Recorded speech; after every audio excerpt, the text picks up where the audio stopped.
আমাদের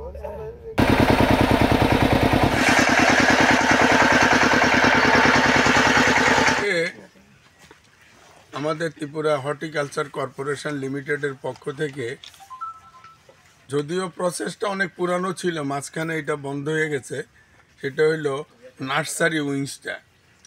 তো আমরা আমাদের বোর্ড অফ ডাইরেক্টরদের মিটিংয়ে সিদ্ধান্ত নিয়েছিলাম কয়েক মাস আগে যে আমরা নতুনভাবে আমাদের এমডি সাহেবের উপস্থিতিতে সিদ্ধান্তটা হয় যে আমরা নার্সারিটা আবার শুরু করব। এখান থেকে আমরা আমাদের যে আগে বিভিন্ন ফল এবং ফুলের চারা যেগুলো বাজারজাত করার জন্য আমরা আবার সে উদ্যমে শুরু করব, কারণ কর্পোরেশনের উন্নয়নের পক্ষে এটাও একটা পদক্ষেপ।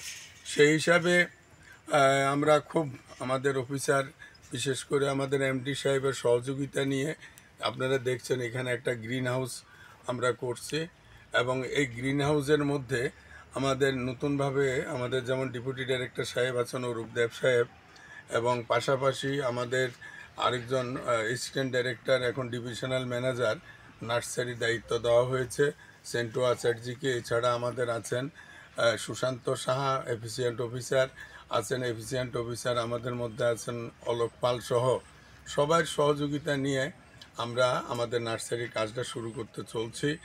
আজকে এখানে আমরা আমাদের স্টেট রিসার্চ যে সেন্টার আছে তাদের থেকে সহযোগিতা নিয়েই আমরা এখানে কাজ শুরু করতে চলছি।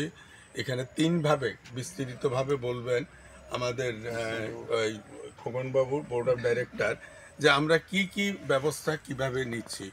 অর্থাৎ হর্টিকালচার কর্পোরেশনকে আত্মনির্ভর করে তোলার জন্যে যেটা আমাদের দরকার, যে বহুমুখী, শুধু খালি আমরা ওই ঠিকাদারি কাজ করলাম এরকম নয়, আমাদের কাজ করতে হবে একটা সৃষ্টিশীল সৃজনশীল ব্যবস্থা, যেটা আমরা চাই যে ফুলের বাগান, ফলের বাগান আমরা বিভিন্ন জায়গায় যদি আমাদের বলে, তারা আর্থিক সাহায্য তারা দেবে, এর জন্য খরচের ব্যবস্থা, কিন্তু তার জন্য যে সকল করা উদ্যোগ নেওয়া, যে বিভিন্ন জায়গায় উদ্যান করে দেওয়া, বিশেষ করে কোনো শিক্ষা প্রতিষ্ঠানে হোক, কোনো অফিসে হোক, সেগুলো আমরা করতে যাব।